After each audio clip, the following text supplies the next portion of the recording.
Thank you everyone. I know it's a long day, lots of great network going on. It's really lovely to see. But now we're in the last session of the day, and I'm going to hand it over to Lucy, who's going to talk about NatureFix. Thanks, Abby. Hi, I'm Lucy. I'm here from NatureFix, which is a brand new enterprise. NatureFix grew out of Renfrewshire. Some of you might remember last year I was secured a rain can. So Renfrewshire is the Renfrewshire Climate Action Network.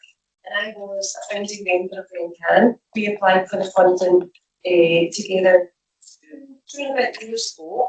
And so we set up Cunningham at the basis of Mochmanna in Renfrewshire. And it has gone from strength to strength and become quite an amazing organisation already. It's very recognisable, it's doing a lot of great work. And my role within Cunningham was the conservation side of things. And it's been incredible to focus on that.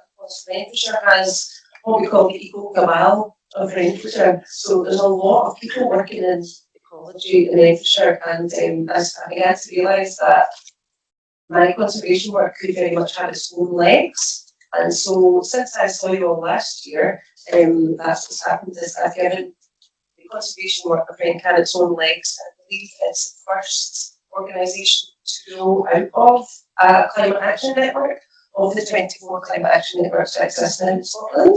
So I think it's the first sort of spin-off social enterprise or something. So it's about connecting the communities in our area of Renfrewshire to nature through conservation. And you might think, well, why is somebody for Renfrewshire? You're probably for the North East, this is the North East Conference, what are you doing here? Well, the reason I'm here is because I feel like this idea is replicable, and I feel like it should be replicated, and I'm not planning to start a national organisation this year. So it's been suggested, but I've only been going about 4 months, so we don't, not quite yet. But I do feel like it's kind of an essential part of the puzzle, because I have seen time and time again the people that are left out of conservation, the people that don't get the chance to do it unless they're brought in something extra. And I don't feel that's fair. And I feel like I wanted to do something about that. I've worked in conservation for years and years, and it's the people who've kept me there, and it's the people who are the reason I do most of what I do. But I noticed time and again, conservation organisations that you don't really have diversity. And connecting with people is, I think, my primary skill. And being from Renfrewshire, Renfrewshire is a place that has a lot of people who are very underserved. So it's the region of Renfrewshire contains a lot of people who are within the top 10% of your SIMD brackets. So all aware of SIMD brackets, and what we try and do is to reach people who otherwise wouldn't be reached and wouldn't get the benefits of nature conservation. So I began my journey here in Murray with Trees for Life. I volunteered with Trees for Life many years ago. It was 2001, I think. And I went as a volunteer, and I could not have been more enthusiastic. It was absolutely ridiculous the amount of enthusiasm I had the whole week. I can't believe this. I've never seen that. I've never seen a people that looks like that. Look at that. What? Amazing. And I was honestly like that the whole entire week. And it was so amazing. Immediately, I booked myself another week. I have to come back. This is great. And most of the people that were there were quite in the middle class like me, and that was not something I really noticed at the time. But after my second week, the vocalisers, as they were then known, sitting forward, the vocalisers asked me if I would come back and train as a vocaliser, and I said, well, that's not me. I'm not an ecologist, and I don't really know how to read maps. I can't even drive a minibus or anything, and I just really enjoyed it. But I don't think they said, you've got leadership potential and you're so enthusiastic, you will affect other people with that. Please come and train. And I said, all right, then, not doing anything else. So I went along and I played as a vocaliser, and that's me in my role as a vocaliser as in the juniper tree. And that's the group, actually that better. That's the group walking up the hill, and well, I can't remember what slide it was. So I then went on to focalise with Trees for Life for many years. I was on and off as a seasonal focaliser for 12 years. Until, unfortunately, I took Lyme disease and couldn't commit to full weeks anymore. But I still had a passion and interest in conservation and working with people. So something that I had noticed over the years with Trees for Life, and this urban roots was actually ongoing. I was a job in Glasgow, and I would take my holidays and go to Trees for Life weeks. So it was all going at the same time. I worked for Urban Roots, which is a community gardening charity in Glasgow. I worked for them because it was about connecting people who otherwise wouldn't be connected with nature within the city. So I started up community gardens in Pollock, Nits Hill, Priest Hill, and Govan, all the areas you might have heard of as being extremely deprived. And my job was to work with all sorts of different partners to set up community gardens. And it was really heartening because I had the chance to work with real people and people who had no connection to nature whatsoever and no idea what to do. And I was able to bring them my knowledge and a bit of understanding and organisational skills as well. Then after Urban Roots, I worked for the RSPB. So I worked for the RSPB for 4 years. And again, at the interview, I said, listen, I don't actually know very much about birds. But I know a lot about people. Enthusiastic, well, that too. And they said, well, yes, because what we need is somebody to talk to folk in Eastern House, but we don't know how to do that. And I said, I know how to do that. And that's okay, I can do that. So they had a big fossorial watervole population in Eastern House, and people didn't understand what to do with a black watervole. They think they were rats, essentially. So there was a lot of water going on in Eastern House. So I was the education officer in Eastern House, and I worked with schools, and I spoke to different community groups and worked with folks to understand what these populations were about, how to recognise a waterfall, tell it from a rat, and essentially, again, worked with people in deprived areas, bringing them closer to nature. So that was the theme that ran through everything. And eventually, I realised that this was what I really wanted to be doing. Because with all the climate stuff that's going on, I had heard and had seen firsthand that the same people who are most affected by climate change are the poorest people in our communities. They're the ones who are bearing the brunt of it. And I thought, that's not fair. That's definitely not fair. How do we connect these things? So with RenCan, I was quite clear when we started up RenCan, I want to bring in the poorest people in our communities and I want to connect them with nature. So as a development officer with RenCan, that was my main focus. I was also doing all kinds of strategy stuff. I was working in community food, we did nature-friendly farming, we did all kinds of different sort of things, different strands. And the main thing for me was to work with disadvantaged people. So here's a few of the projects that I began working with. And retirement health centres in the most deprived area of Ferguson. RAMH is a massive organisation dealing with mental health in Renfrewshire. The little flower in the bottom, that's Kairos Women Plus. So for women, mostly who've run away from abuse. The C stands for the Simple Project, an addiction centre in Paisley, NHS funded addiction centre. And the STAR Project were the ones who I did pilot with.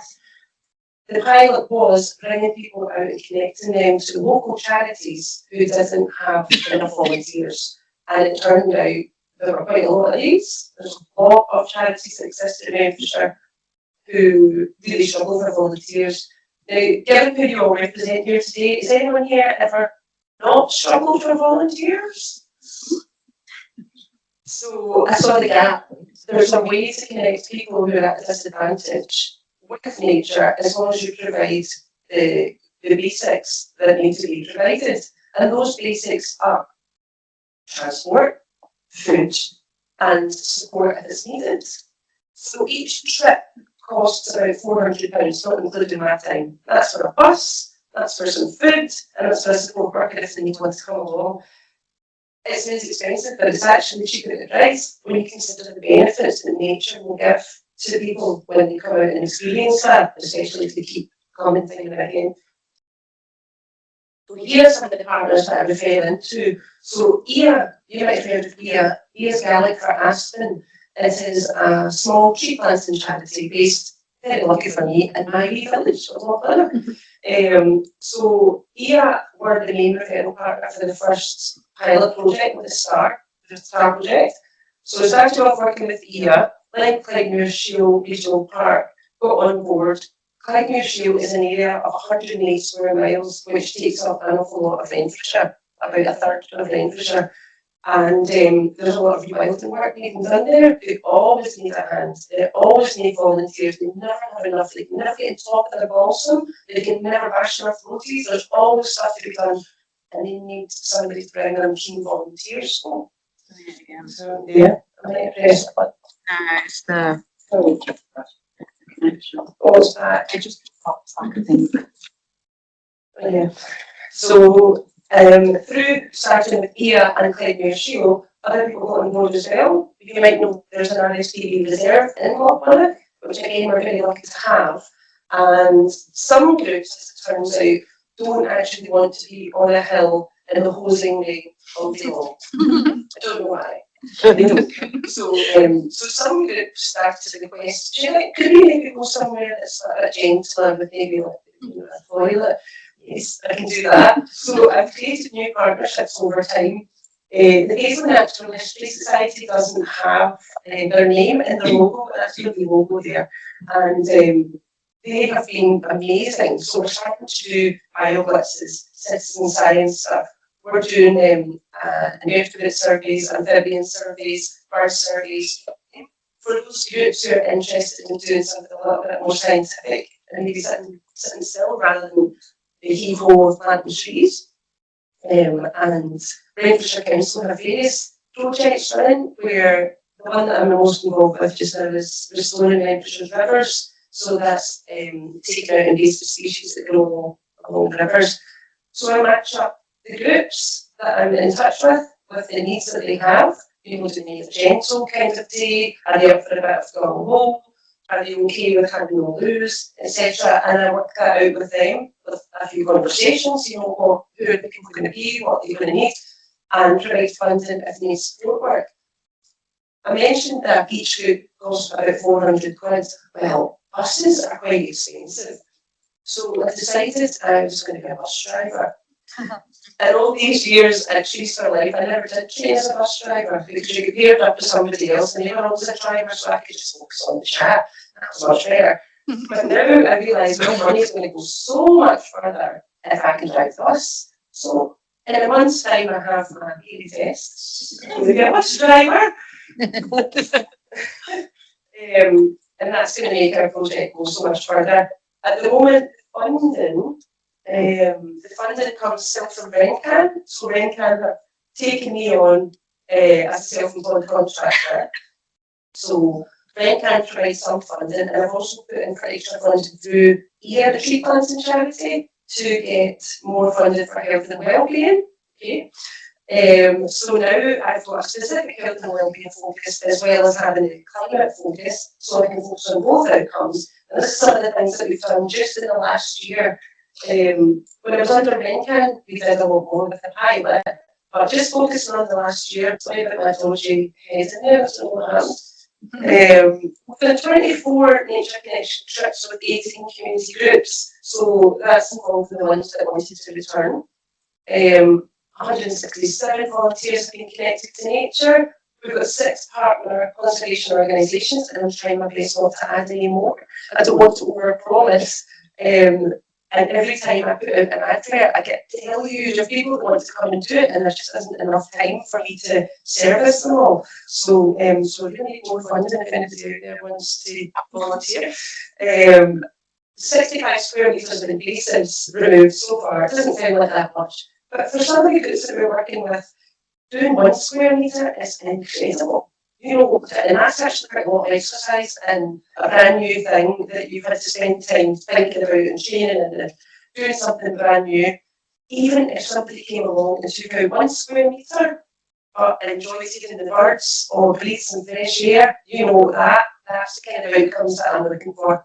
So In the end, we planted 3,825 trees last year, and we're looking for more as well. That's some of the groups that we've had out. We've had an incredible time together, and these are some of the things that we want to do in the future. If any of these apply to you, please let me know and to wrap up. Thank you.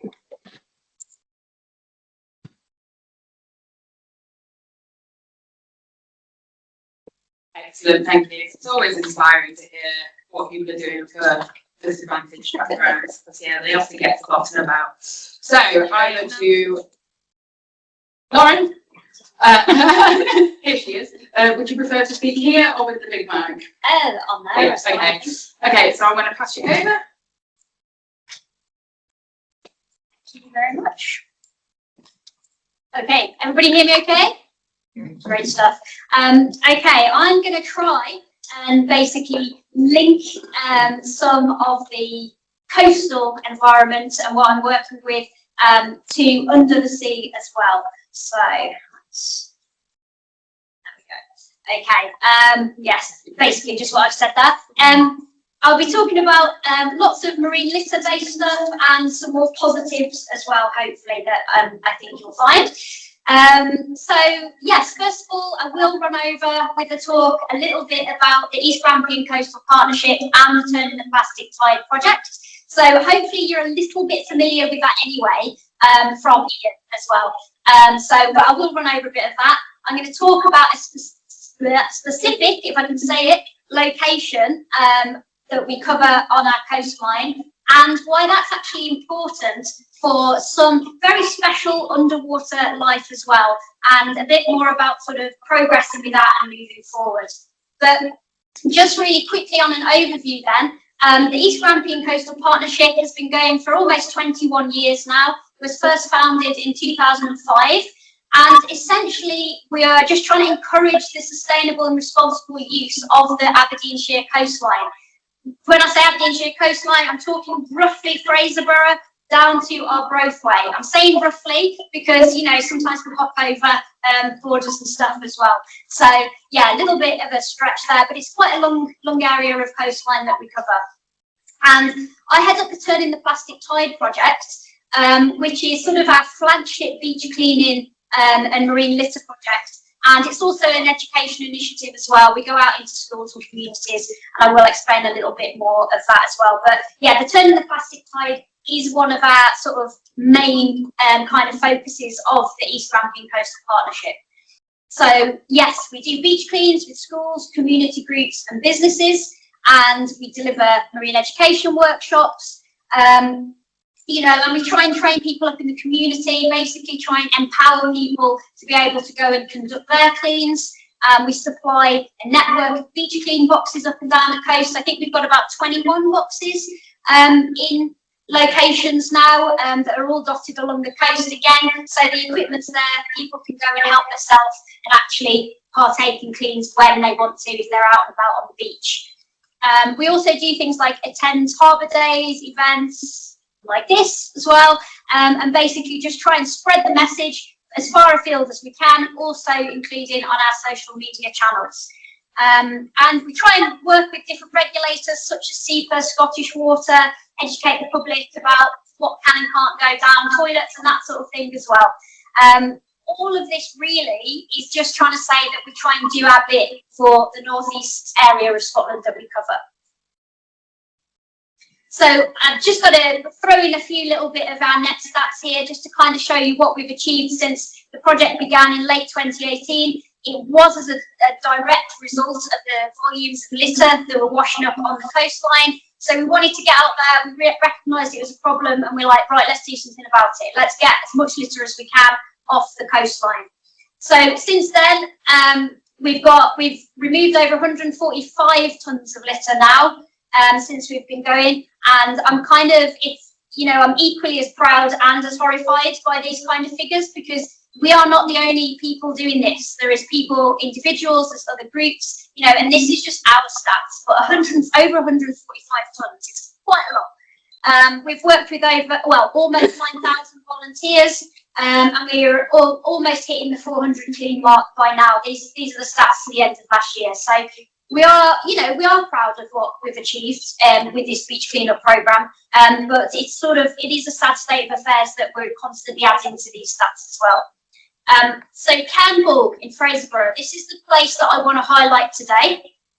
We've got this, you look on the top right, if you're not quite sure where Cairnbulg is, you've got your Fraser main stretch of beach there. You see the bit that says Cairnbulg Boat Haven.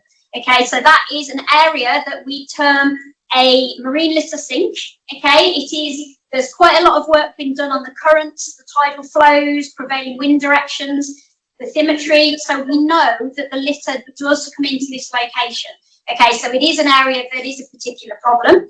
And it keeps giving, the area that keeps giving this is. So the type of litter we get massive nets, we get big, thick, heavy ropes, okay? And we also, on that right-hand side there, when you stand on that beach and look down, that's what you're faced with, okay? It's a nightmare, it really is. At the same time, it's also an excellent spot for different migratory shorebirds as well. So they come on there, and there's a little camera symbol for Cairnbulg there, because it is a place that people go to appreciate nature as well. So it's a little bit of a strange spot here, if I'm perfectly honest.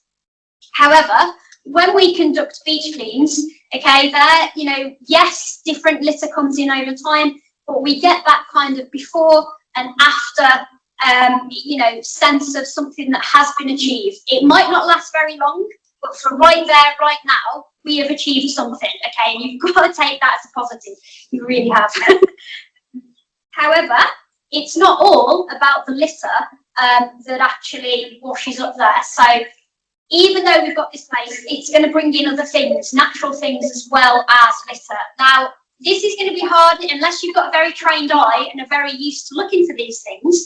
If you see where my very helpful hand is pointing here, okay, you'll think, what's that scrappy piece of seaweed going on that she's pointing at? Well, if you look over onto the right-hand side, so the far right, that's a little bit more of a showing of a full egg case there, and there's the two in the centre as well that are also fairly hidden. But these are the egg cases of the critically endangered flapper skate. So, who's heard of the flapper skate? Oh, that's decent, so I'm happy with that, okay. Right, let's move on to this one. So, flapper skate then, okay. They are, world's largest skate, okay. They used to be known as the common skate, pretty uncommon now, but anyway. They used to be collectively known as the common skate, and they were bundled in the flapper skate and the blue skate. It was only 2010 where they actually split the species and realised they were different species. But yeah, the world's largest skate, and they are off our waters, okay? But it's incredible. What's a skate? It's a flat shark, okay? Cartilaginous, get you to do what I do with the kids, wiggle your nose, that's cartilage, bend your ears, that's what the skeleton of the flapper skate is made out of. Very closely related to sharks and rays.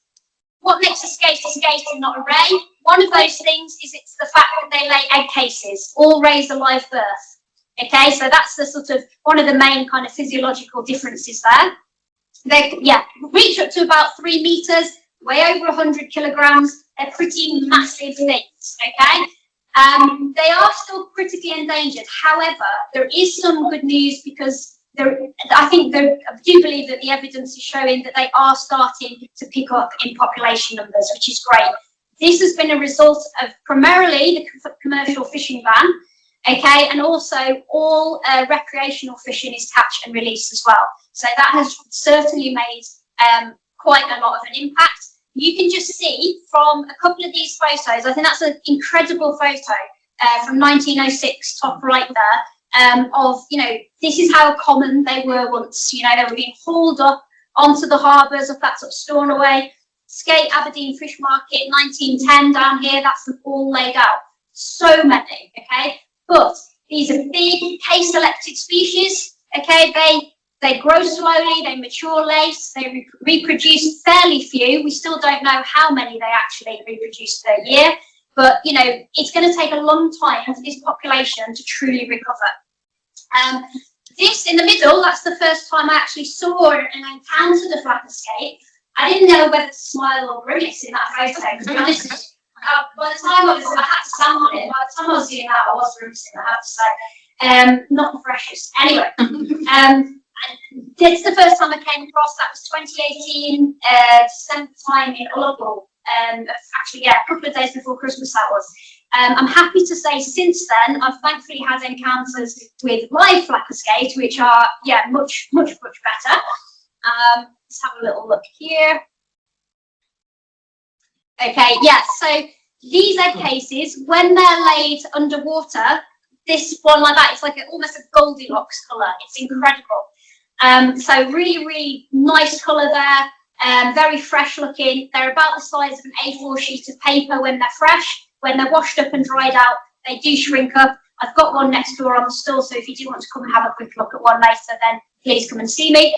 And yeah, this was, I mean, bear in mind, I started working, so I'm here with EGCP. There's a crossover between organisations. I'll briefly mention those in a bit. But when I'm not doing East Grampian Coastal Partnership work, then I'm doing skate and shark research around Scotland. So do quite a lot of diving. Managed to have this phenomenal encounter with one, ironically at Macduff. This is a place I've dived hundreds of times and never seen a flapper skate until one time, and it was an incredible experience. We've done surveying of the bottom right photo there. There's an older looking egg case down at the bottom in between the rocks, quite hard to see there. But I was involved in the surveying of that, which has since become the Red Rocks and Longay Marine Reserve as well. Marine protected area, sorry. And hopefully, I'm determined to get this video in. So I'm hoping if I do that, we're going to have a delay. Kind of, yeah. Just a really short clip. It gives you an idea, kind of what it was like living underwater with them.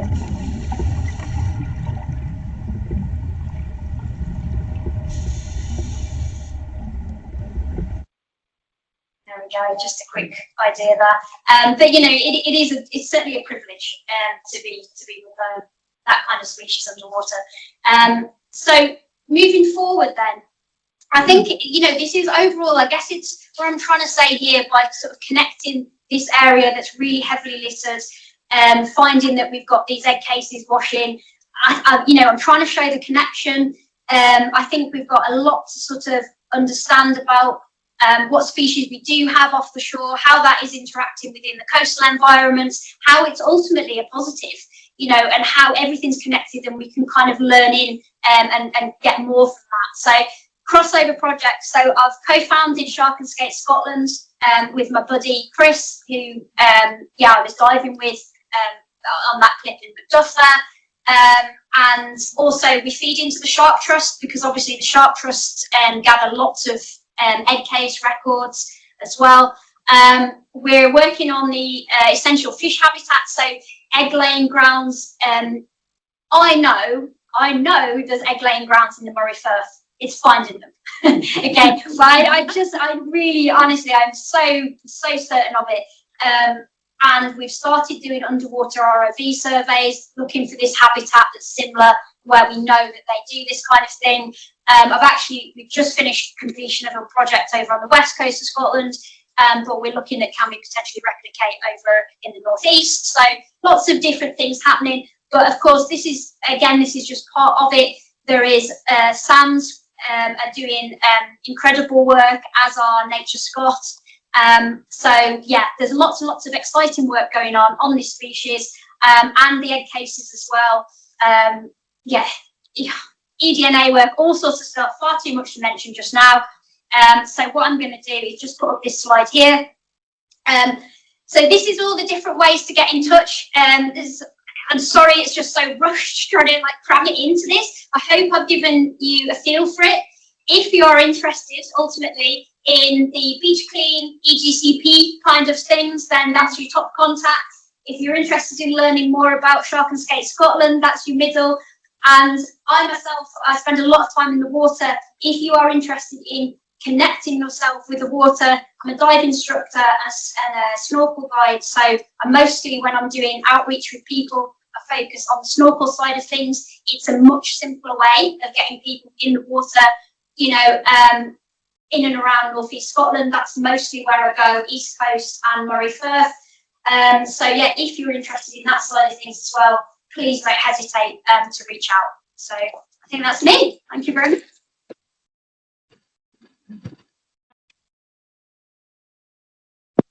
Follow Lauren on LinkedIn.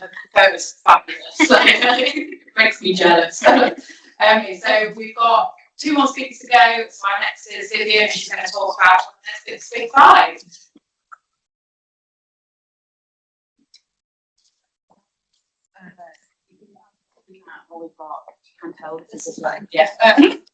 All right, hi everyone. My name is Vivian Bisset. I work for the National Trust for Scotland as a part of the North East Ranger Service. Our team covers a variety of estates in the North East, but today I'm specifically here to speak to you about the northern damselfly population that we have at Castle Fraser. So as I mentioned, the northern damselfly is one of Nesbitt's big 5. But it is also one of the priority species for the National Trust for Scotland. So back in 2014, the NTF released our plan for nature. And in this plan, it released a list of 26 different species that are found across Scotland that the Trust has essentially a large opportunity based on the estates that we have to improve the, sorry, it's moving on its own. To improve the conservation status of these different species. So the northern damselfly is one of our 26 priorities. And in the plan for nature, it also outlines specific goals that we have set for the species. And one of these was specifically at Castle Fraser to remove the goldfish in the flight pond, which I'll get into a little bit more later. And also look at the landscape as a whole and further opportunities that we might be able to create habitat opportunities for the northern damselfly. And so, if you're not familiar with the life cycle of dragonflies and damselflies, this just gives you a little bit of background. So the females lay their eggs in aquatic vegetation or sometimes underwater, and the nymphs, that is just moving right along. So the conservation that we're really focused on is the water phase of where the nymphs are, because they spend most of their lives in that larval phase, anywhere really between 2 to 7 years, depending on the species. So for any dragon or damselfly species, that's really the critical point of conservation that you want to be looking at, is when they're underwater. They do eventually climb up and emerge into the adult phase that you see flying around, the colorful version, the adults that you see, but they only exist like this for maybe between 10 to 14 days, again, depending on the species. So again, we're focused on the water. So we are quite lucky at Castle Fraser to have a habitat, the flight pond, which has a variety of different species. We've got 10 different species of dragon and damselfly at Castle Fraser that we're happy to support. This is a man-made structure that was originally designed for, as the name describes, flight ponds, was for waterfowl. Oh man, I don't know what this timing is, sorry. But now wildlife has really taken to it, and we're really lucky to have a fantastic habitat here for dragon and damselflies. But in order to preserve that habitat, it does take time, it does take resource. We were lucky to be awarded funds through People's Postcode Lottery at the beginning of 2024, which came at just the right time, because that was a very wet winter. If you cast your mind back, that was a winter we had Storm Babette. We had a lot of flooding in Aberdeenshire and the greater area, and that, due to the flooding, actually opened up a sinkhole at the outflow of the pond. So phase 1 of our project work actually was to protect the habitat that we currently have at Castle Fraser. Because we've got this thriving population of damselflies, we wanted to make sure they stayed safe and had habitat to stay safe. So we had a small leak in the pond wall, and the hole that opened up in one of our main visitor footpaths. That is where they engaged with the northern damselfly. So we were able to get contractors in to essentially future-proof the lining of the pond and re-establish a safe path for visitors to come and experience the northern damselfly and other species at the flight pond, but also protect the actual habitat that existed there. So once that was completed, we were able to start looking forward to our plan for nature and cast our sights on the goldfish. So at some unknown point in time, there was a population of goldfish that had been illegally dumped into the flight pond at Castle Fraser. We don't know by who, and we don't know when this happened. However, we did know they were there, but until now, we hadn't had the resource to be able to address it. So goldfish, they are an invasive species in the wild. They're a generalist carp species, so they'll eat anything really, including our larval damselflies.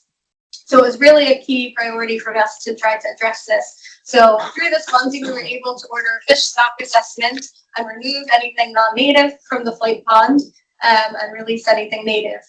The water body itself is not connected to any other water bodies in terms of the inlet, so there shouldn't naturally really be any fish in the pond. The only native species we did find was a European eel, which was quite an exciting find for us. So once the goldfish were out of the way, we had the flight pond protected. Now we could start to plan for future opportunities on the estate for the northern damselfly. So this field here is somewhere we had identified as a potential opportunity to develop a pond if we could. It was quite a wet field already. It was previously a tenanted agricultural field, but it was never really used because it was wet. So we brought this back in-house and started looking at the potential of creating ponds on this site. So through a variety of different surveys, we had topography surveys done, soil and peat sampling to look at essentially the feasibility. Could we put a pond here? Would it be suitable? And also we wanted to make sure we weren't disturbing any deep peat. So we were given options for different pond locations, and we ended up favoring the northernmost pond, one due to accessibility, but also the reduction of any peat disturbance in the landscape. Now, working for the National Trust for Scotland is an interesting job in that it overlaps different conservation priorities, whether it's buildings, landscapes, and varying things.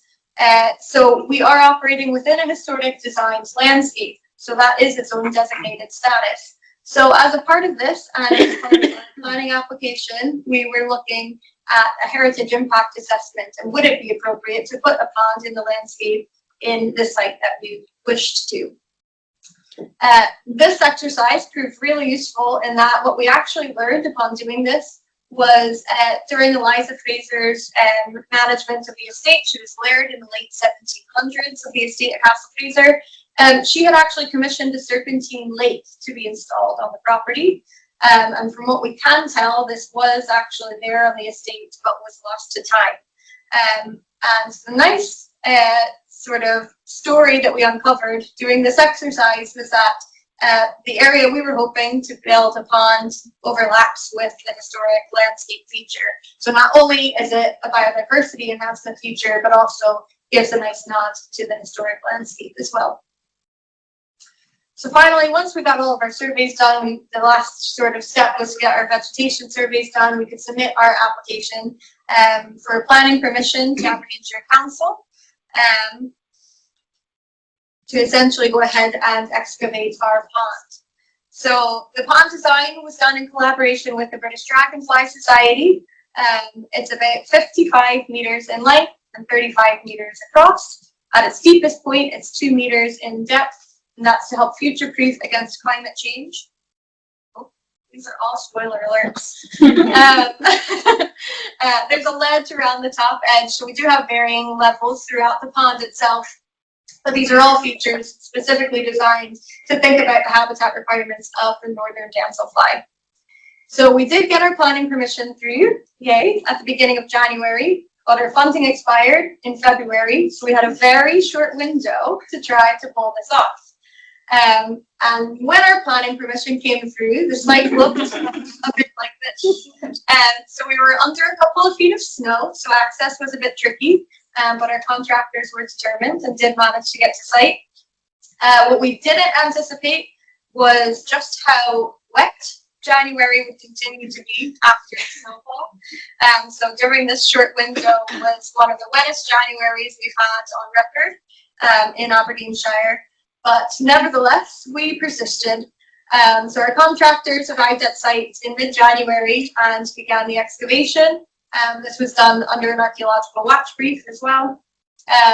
They had bog mats to go in and out, again, to avoid peat disturbance, and worked just within the footprint of that pond design. Persistent heavy rain continued. So it did present challenges throughout. We had to do quite a lot of pumping and get a bit creative with building some bunds and moving silt into fields. But when all is said and done, we did manage to get there in the end. So the pond, the pond is now, there we go. The pond is now complete. Because of the wet conditions, it filled up very quickly. So I'm a bit if we're looking at the bright side. It is not a lined pond, so it will fluctuate over the seasons, and that's okay. That is what it's designed to do. So it is being left to naturally revegetate and bed into the ground just now. So the next steps for this is really to let it be for a little while.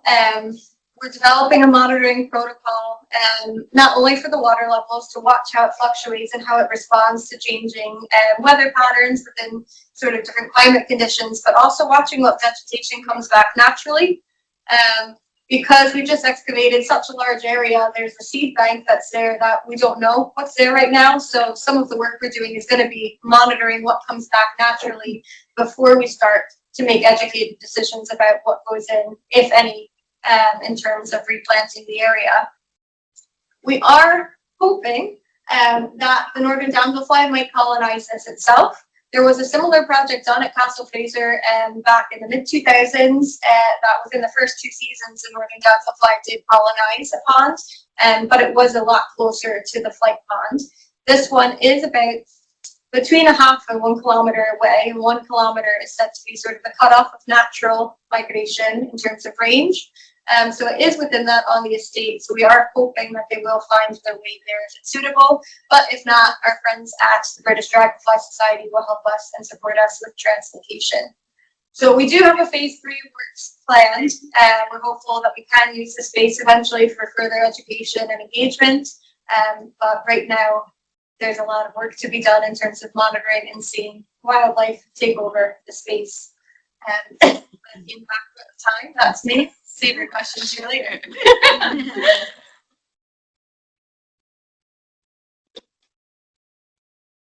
Excellent, thank you very much. So last but not least, we have Dawn, and hopefully this will be a nice relaxing talk for the last talk. So Dawn will talk about nature and wellbeing. Hi everybody. So when Abby told me that she put the agenda together, I said, wonderful, am I first? So I can enjoy the rest of the day. And she said, no, you're not first. But it makes total sense, I think, for me to be last. So yeah, so I'm Dawn. I work for the RSPB here in North East Scotland. I'm the Community Engagement Officer for the area. And quite a large part of my work, I talk about nature and well-being and the connection between the two. So I thought I would start with a quote from the legend, that is Sir David Attenborough, just to sort of set the scene really, that nature is really important, but for lots of people, nature doesn't feature as much in their lives as perhaps it would for us. They have a lot going on, they have a lot of pressures, and that's where their focus is. But before we really start, I want to just take us back in time. So if we think about humans and nature and how our relationship with nature has changed over the tens of thousands of years that we've been here, for the majority of that time, we were hunter-gatherers. So we relied on nature for survival. We would have known what plants were around at what time of year, what we could eat and which were poisonous, which animals were a danger to us and which of them we could hunt, and how to read their language and what's happening within their habitats. as a clue to us as to whether there was any danger around that we should be worried about. Large areas of native woodland were required to allow animals and plants to flourish, and hunter-gatherers didn't grow or store food and didn't keep animals. At this stage, the Great Wood of Scotland, the Caledon, was estimated to be 1.5 million hectares. Hunter-gatherers saw themselves as part of nature. They were connected to nature. However, the agricultural and then industrial revolution, science, technology and globalization have resulted in our relationship with nature changing to a point where it has been defined by many as being broken. We no longer view ourselves as part of nature, but rather in a place of dominance over it, changing the land, oceans and air with consequences for nature and for ourselves. Only 10% of people in the UK feel that they are part of nature. And the impact of this on biodiversity and the environment is pretty stark. So as we've talked about today, there are consequences for nature, for biodiversity rates, and also for humans. And the most recent biodiversity intactness index, which is an index of 240 countries, where 240th is the bottom, is the top rather, and being at number 1 is the country with the least biodiversity. The UK scores at 12 and Scotland at 28%. And the state of nature in Scotland that came out in 2023 also highlights the impact of the loss of our connection with nature to biodiversity. But as well as a biodiversity and climate crisis, we're also in a mental health crisis. And this has been widely studied and connected with the role of nature in our lives and the role that being connected with nature how that can impact on our mental health. So in a YouGov study from 2020, 2,096 adults were surveyed to explore the different factors in relation to the influence that nature has on our well-being. So 80% of those 2,096 people reported that they rarely or never watched wildlife, smelt flowers, or drew or photographed nature. 62% rarely or never listened to birdsong or took a moment to notice butterflies or bees. And only 6% celebrated nature events such as the longest day. So scientists have studied nature connection and how being connected with nature impacts on our mental health. And it's now a scientifically recognized construct and has been the impacts of having a stronger connection with nature has been studied far and wide across the world.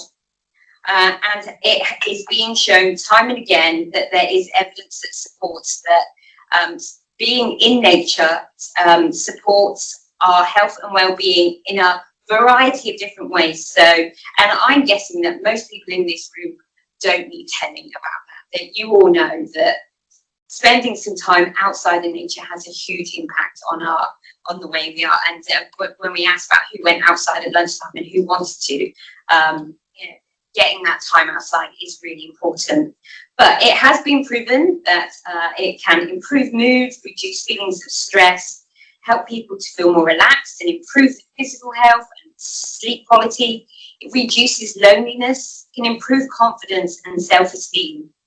And increasingly what is being shown is that in general it can increase vitality, improves our happiness and promotes life satisfaction. It adds to eudaimonic well-being, which is a sense of that general well-being and feeling that our life has a purpose. So being connected to nature has huge benefits for everybody.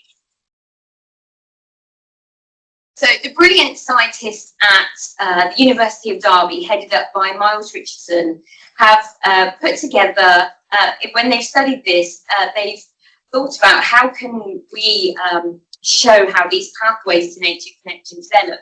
So they have set it out into 5 different categories. There are 5 pathways to nature connection, 4 of which are on here now. The other one is going to appear afterwards. So these are senses. So using your senses to really notice nature, meaning and understanding what nature means to you, the symbolism of nature. So at this time of year, I think for lots of us, seeing things like snowdrops, daffodils, where people are waiting to hear cuckoo, all of those things that mean we're moving through the year, that spring is coming, that damp, dreary winter is behind us. And emotion, that finding happiness in wonder and having that emotional bond with nature and beauty, taking time to really appreciate the Mother Nature and all that that gives. So we asked you all to write on a postcard earlier about your favourite or memorable moment in nature. So what I just wanted to ask you is just to spend a minute thinking about that moment and where these pathways have come into that moment.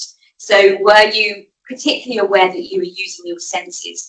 Was it something that was really meaningful for you? Is it a really strong memory that's become something that really engages you with nature? So I've got a video that will last 1 minute that my colleague in Wales put together, that just it's got some nice music and some images that illustrate those examples. So just spend a minute thinking about your moment in nature and how it connects with these 5 pathways.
Very much connecting with nature is about spending time in nature that is about quality and not quantity.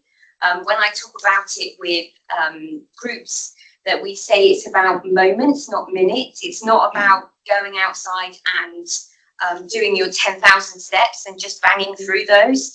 It's nature connection can involve very few steps at all. In fact, you don't even need to leave the house to do it. You can look out your window and watch the clouds going by, watch the birds that are flying about. So you don't even have to go outside to just spend some time connecting with nature. And the 5th pathway, the compassion pathway, is the reason that charities like the RSPB and the National Trust have spent a lot of time thinking about nature connection and well-being, because what is also being found is that people that feel better connected to nature, people who feel a benefit from spending time in nature, feeling that nature is caring for them, are then more likely to take action to care for nature themselves. So this compassion pathway is what arises from that connection to nature. And we've heard today about so many different ways that people take action for nature. So it can be things like taking part in citizen science, doing the Big Garden Bird Watch in January, letting their spread know about the things that they've noticed when they've been out. It can be about volunteering and going out and doing something. contributing to a charity. There are just so many ways that people can volunteer. It doesn't always have to involve a lot of time or a lot of money. If you're going down to the beach for a regular walk, picking up your fall for the shore whilst you're there. And this is your local RSPB team here. We had our team day last year, and at the end of our team day, we went into to pick down a bamboo. So again, just wanting to be giving something back to nature. And then I just wanted to talk a bit about RSPB nature prescriptions, which got a shout out earlier. Thank you. RSPB nature prescriptions started in Shetland in 2018, and since then have subsequently moved out to other areas of Scotland, in England and in Wales. And they come about as a result of a person who is attending appointments either with a healthcare professional or someone who works in social care or someone that sees them a lot who feels that they could benefit from spending time in nature and connecting with nature for their health and well-being. Each area that has RSPB nature prescriptions has its own booklet which has been bespokely put together.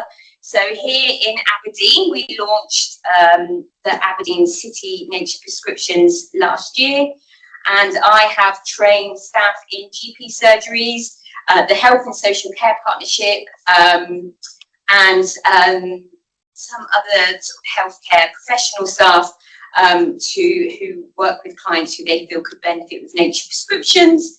And basically, each month there is a suggestion, 6 suggestions of ways to connect with nature that month that have been specifically written for here in the city. So they'll be seasonally correct and would feature local places. And as part of it, each month there's also a way to help nature that month and a place to visit. And big shout out to the community at Greyhope Bay who helped me to put together the places to visit, and to Simon at the Rangers who let me know the best time to visit each of those places. So we weren't sending people to somewhere that was going to be completely barren in January. So these are being used in the city with primarily through link workers at the moment. So I just wanted to give you some examples of ways to connect with nature in March. So these are taken from the March Nature Prescription booklet. So as you can see, they're quite simple. They are all based around the 5 pathways to nature connection. And the idea is that all of them can be done locally in Aberdeen at pretty much no cost or just a very minimal cost to the people who have received their booklet. And also I run a nature connection group for people who have received nature prescriptions, which happens once a month in the city as well. And then I just wanted to wrap up with another quote from the fabulous Native American ecologist Robin Wall Kimmerer that hopefully sort of sums it all up, that when we know the ways of the ones who take care of us, then we can take care of them. Okay, so if the speakers would like to come back up, because we'll have some questions. It could all be energy tax.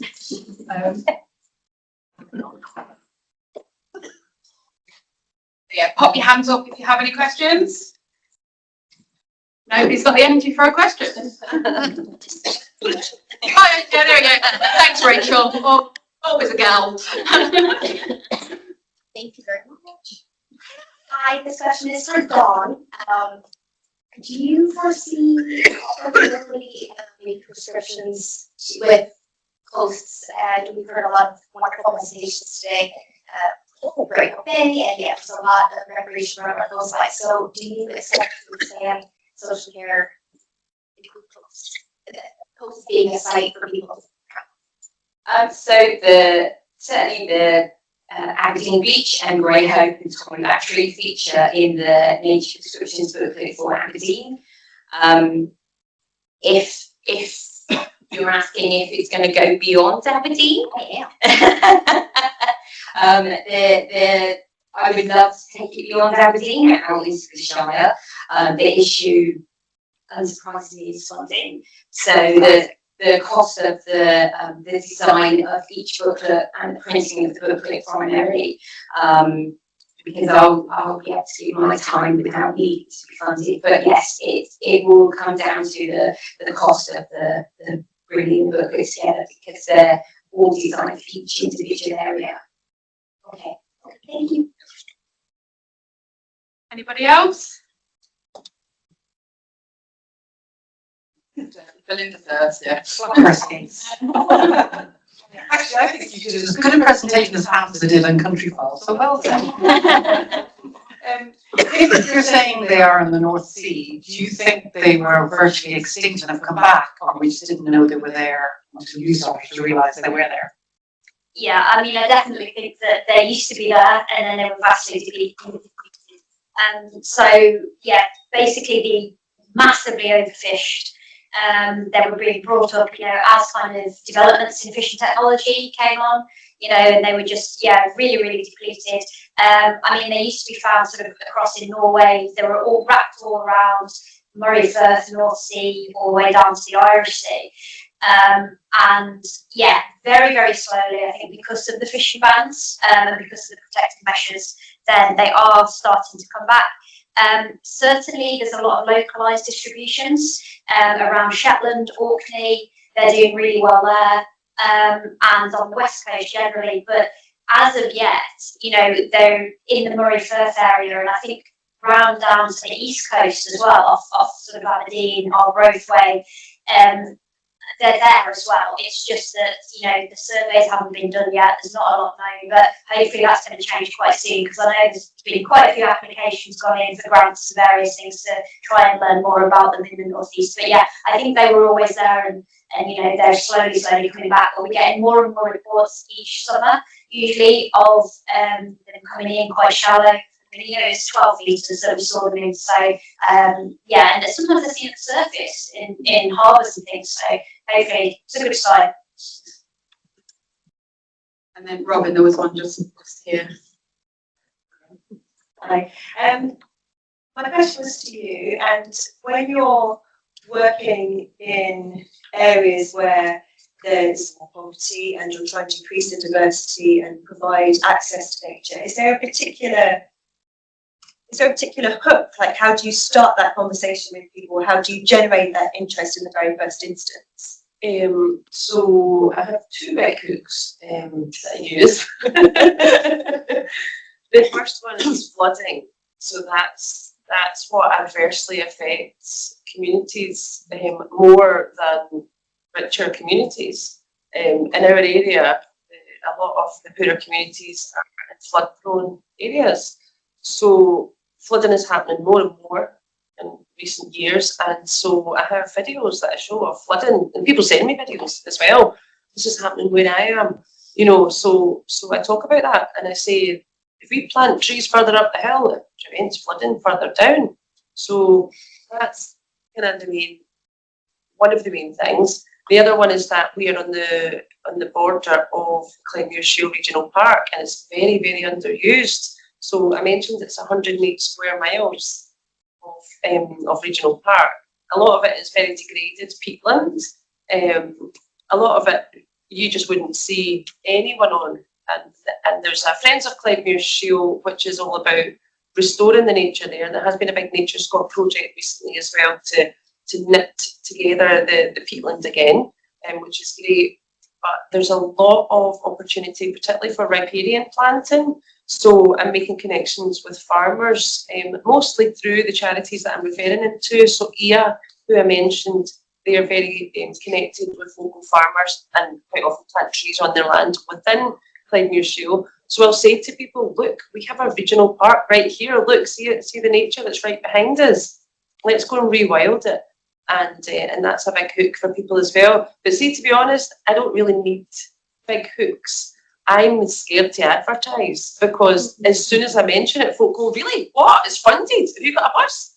Yeah, I do. So I actually tend not to put up adverts. I don't put out too much because I don't have the funding to cover all the groups that would come to me. I don't struggle for people. I struggle for time for myself and resource to do it all. because there's a lot of people that would love to be able to come and do what I'm offering. So, yeah. Any more questions before I wrap up? I've got one actually for Dawn. Thank you. That's okay. So Dawn, you mentioned that RSPB are doing nature prescriptions. Are they replicating that all across their sites, or is it just ones which instigate it? So it's largely in areas where we've been able to get funding for it. So in England, it's been supported by Postcode Lottery, and in Wales, the Heritage Lottery. I'm in quite a unique role here in Aberdeen, in that I'm a core member of the team. So I don't work on specific projects, so I'm able to give my time. But in other areas, nature prescriptions are all project based. So that's the main difference. So it, as is always the case, it always comes down to the availability of funding. But I think there is hope that it will spread further in Scotland once again. Thank you. Okay. Thank you. You are welcome to go back to your seats now if nobody has any questions. So, here we go. Just to wrap up, thank you all for coming. Thank you for bearing with us with the loud heaters. I'm really sorry for those that sat over in that corner. It's completely out of control, so I hope you've been able to catch up in here the rest of the day. And it's just really great to see so many of you. I've been writing about this. I say this event sold out in 12 hours. So it shows that these things are so important to have you all here discussing it, sharing ideas, getting inspiration, showing people that we're all here together and we can all do this together. So give yourselves a pat on the back for coming. Thank you very much. So I will let you all go now. I just ask that if you have any feedback, positive or constructive, that would be really nice. We want to build on these events and make them better for you. If you have any ideas of what things we can do next year, that would be great. We always love to hear that. Or if you've heard of any speakers that you know of that would be good to see, please let us know. We are here till about 5 o'clock, so feel free to stay, chat to people, the stall holders. Some of them will still be sitting around, so don't feel like you have to rush off if you don't want to. So thank you very much.